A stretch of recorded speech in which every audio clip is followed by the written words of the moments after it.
Hello, my name is Rica Antoinette Cuasay, and today I will demonstrate a head-to-neck assessment. But before we do that, you have to wash your hand, provide privacy to the patient, and gather the supplies. The things you will need are tongue depressor for assessing the mouth, pen light for assessing the eyes, gloves, stethoscope, and if you have otoscope, you can use that for assessing the ears. Hello ma'am, my name is Rica and today I will perform a head-to-neck assessment on you. Is that okay with you ma'am? Yes. Okay. First, we will inspect her head and we will look for her skin color if it is nice and clear. And it is.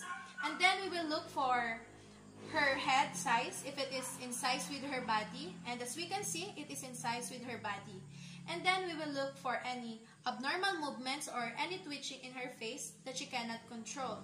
And we can see that there is no abnormal movements in her face. And next, we will check for her face if it's symmetrical, because those people who doesn't have symmetrical face may be experiencing Bell's palsy or stroke. And then we will look for her eyes if it is on the same level. And as we can see, it is on the same level. And then next, we will check for the facial expression and check the cranial nerve 7 while performing facial nerve check. Okay, ma'am. Can you close your eyes tightly and open them up? Can you smile for me? Can you frown? Can you pop out your cheeks? Do you feel any pain or tenderness while doing that? No. Okay, thank you, ma'am. And very good. As we can see, she doesn't feel any tenderness or pain while doing that. So, her facial expression is normal.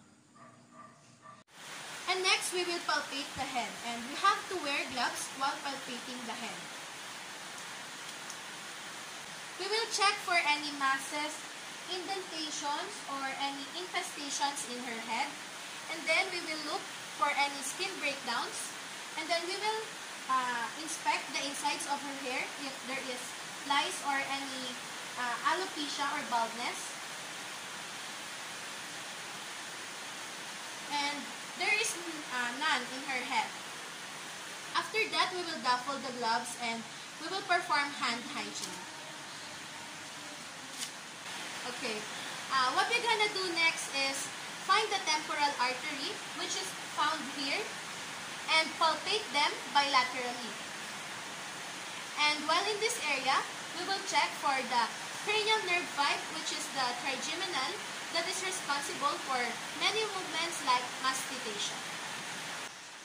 Okay, ma'am, what I want you to do now is clench your teeth, and then I'm going to feel your temporal muscle and then masseter muscle. And now try to open your mouth over resistance. And she can do that. And then next, I want you to open and close your mouth while I'm holding your temporal mandibular joint to check if there is any grating or clicking sensation. And there is none. And then now, I'm going to inspect and palpate your sinuses, your two sinuses, which is the maxillary and the frontal. You will tell me if you feel any pain or tenderness while I'm palpating them. Maxillary. No. Frontal. No. And she doesn't feel any tenderness in her two sinuses. And now we're moving down here in her eyes. We're going to look for few things in this area. We are going to check the eyelids, the pupils, the iris, the sclera or the white of the eyes, and the conjunctiva. And her eyes or her eyelids is not swollen. Her sclera is in white and shiny, and it is not in yellow form like jaundice. And then her conjunctiva is in nice pink, and it is not in red, and there is no any drainage or like that in her eyes. And now we are going to check for the eye socket. Is it in equal size, or is there any strabismus? And as I can see, her eyes is in normal size and there is no strabismus or crossed eyes. And then we're going to check for the pupils, if there is any anosocoria, and which is the one pupil is smaller or larger than the other one. And then we are going to check for the pupil measurement The normal pupil measurement is 3 to 5 millimeters. And now we are going to check for the cranial nerve 3, the oculomotor, 4, the trochlear, and the 6, the abducens. And using a pen light, I will going to move this pen light in 6 cardinal fields of gaze, and it should be 12 inches away from the eyes of the patient. And then, ma'am, you have to follow this pen light. You should not move your head, just follow this pen light.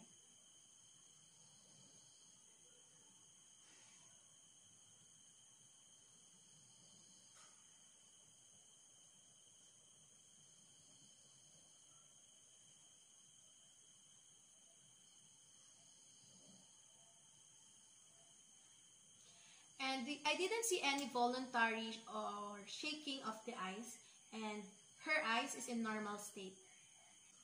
And now we are going to see how reactive her pupils are to light. And to do that, we are going to use a pen light. And I will shine a light in the side of her eyes. And the baseline measurement of the pupil should be from 3 millimeters, and it should constrict to 1 millimeter. And if it constrict on this side, it should also constrict on the other side. And her pupil is in normal state, and it both constricted to 1 millimeter. And now we are going to see how her pupils accommodate.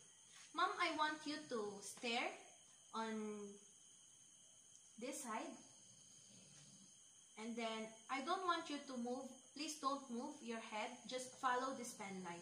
And using this pen light, I am going to move this toward your both eyes. And you just have to follow this pen light. Okay, ready?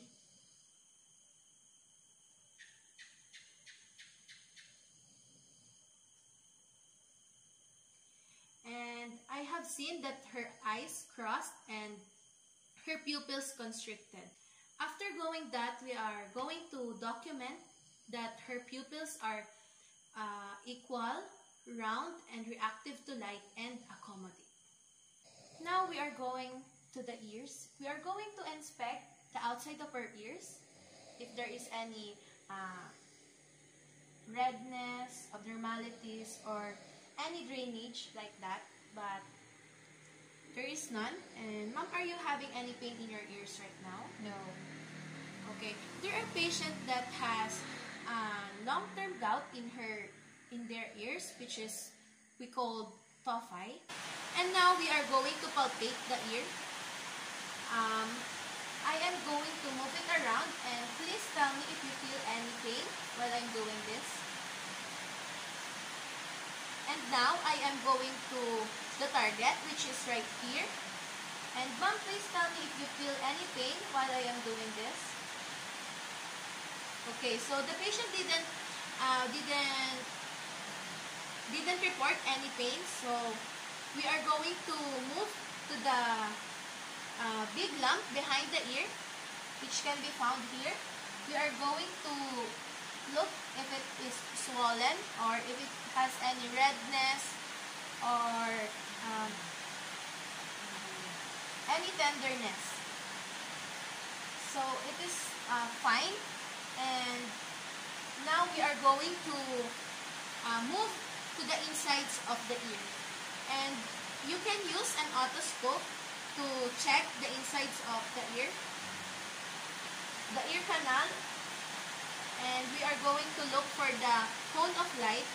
The left ear should be in 7 o'clock form, and the right ear should be in 5 o'clock form. Okay, now we are going to do one more test to the ears to test the cranial nerve 8, which is the vestibulocochlear. I am going to say two words in both of your ears, and you have to repeat what I said. And while doing that, I have to close your other ear. Are you ready? Yes. Okay. Morning and evening.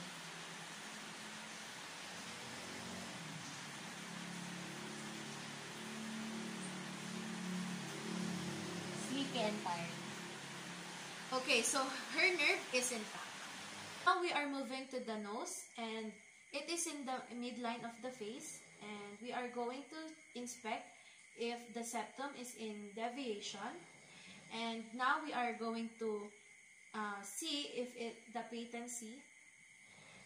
Mom, can you please close one side of your nose and breathe out for me? Can you do that to the other side? Okay, thank you. And as I heard it, her airflow is nice, and now we are going to check the inside of her nose using a pen light. And as I can see, there is no swelling or any redness, and her nose is nice and clear.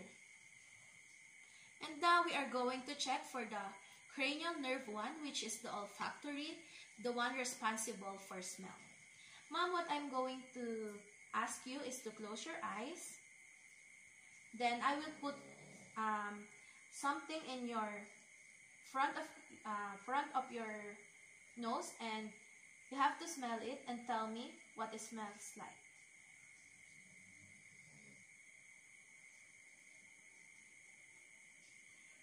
What do you think it is? Watermelon. Okay, that's right. Very good.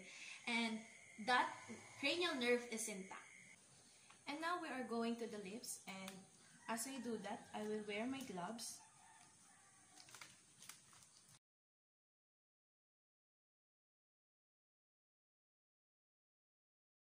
As you are assessing the mouth, you can also wear a mask if your patients are coughing, so that you will protect yourself from mucous membrane. And right now, I cannot see any soreness in her lips. It is in nice and pink color, and her lips is not pale. It is not color blue or dusky, and it represents that her oxygen saturation level is in normal state, because those person with dusky or blue pale lips have low saturation level of oxygen. And right now, I am going to check her cranial nerve 12, which is the hypoglossan. And right now, using a tongue depressor, I will inspect the insides of her mouth. Mom, can you open your mouth?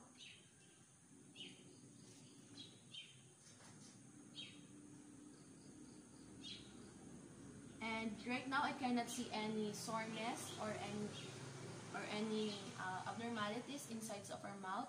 It is in nice and pink color. And then, Mom, can you let your tongue out and move it side to side?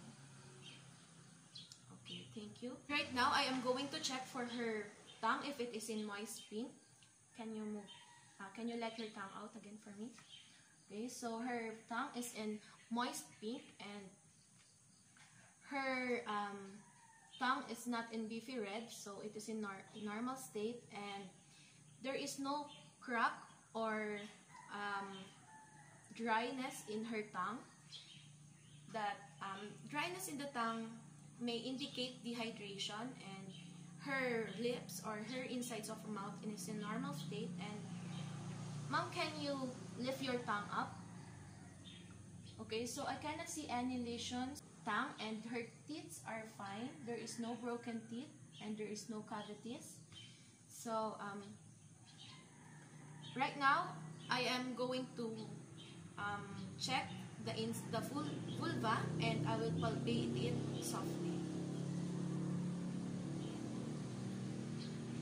Her vulva is in the middle side, in the middle part, and it is in nice pink. So her cranial nerve number 12 is intact. And right now, I am going to check for cranial nerve 9, which is the glossopharyngeal. Mom, can you say ha? Ha. Can you say ha again? Ha.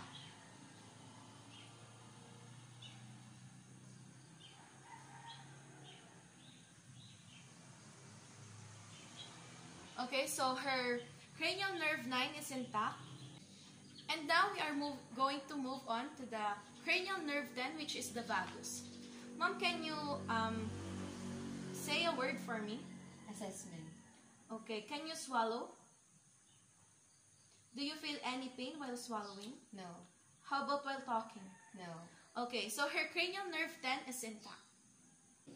After inspecting the mouth, make sure to remove your gloves and perform hand hygiene. And now we are moving to the neck. Okay, now we're going to inspect the neck. Mom, can you move your head a little bit? Okay, so her trachea is in the midline. There is no any lumps or any neurothorax problem. There is no lesions. And there is no thyroid problems like goiter. And now we are going to assess the cranial nerve 11, which is the accessory. Mom, can you move your head side to side, up and down? Okay, next is you have to shrug and I will put pressure on your shoulder. Are you ready? Yes. Okay, and she does that with ease. So her cranial nerve 11 is intact. Mom, what I want you to do right now is lift your head up and then turn to side. And then we are looking for any irregular jugular vein distension, but we do not see anything in here. So it is fine. And then next we are going to palpate the trachea and feel if it is in the middle. And it is in the middle.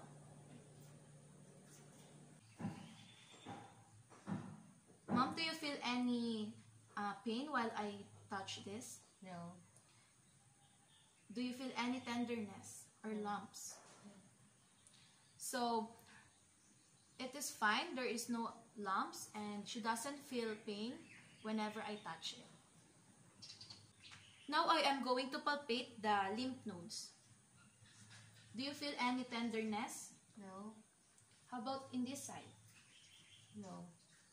Okay, thank you.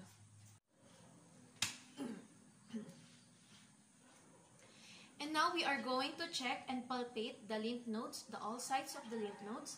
And we are going to start in the front of the ears, which is the preauricular, right here. You will tell me if you feel any pain or tenderness while I do that, okay? Okay. Then we are going to the back of the ear, which is the postauricular. I am going to check the occipital, which is right here.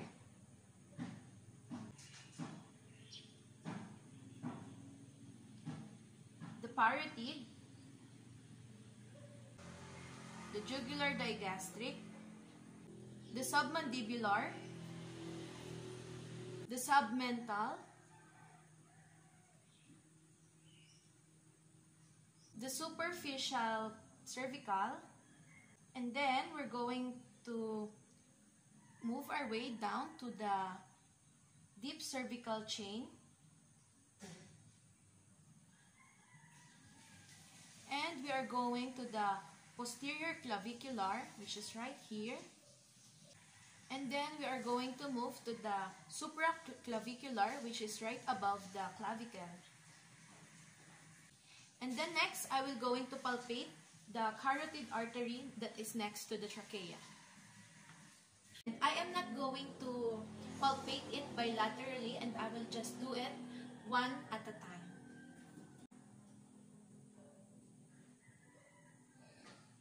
Do you feel any tenderness while I palpate it? No. So it is fine. And now I will auscultate the carotid artery using the bell of the stethoscope. But I will just do this one side at a time so that I can compare both sides.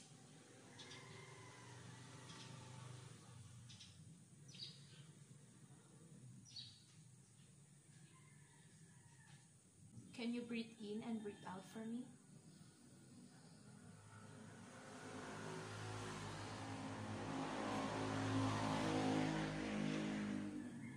Okay, this time, can you hold it for me? Okay, go 1, 2, 3, go. Breathe in. Breathe out. Okay, so I didn't hear any root or swishing sound in this area. And right now, I am going to do this on the other side.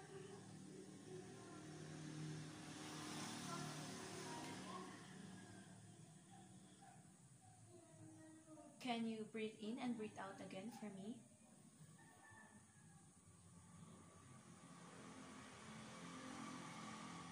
Can you hold it for me? Ready? 1, 2, 3, go. Breathe in. Breathe out. Okay. So I also didn't hear anything on this side. So this wraps up the head and neck assessment. That's all, and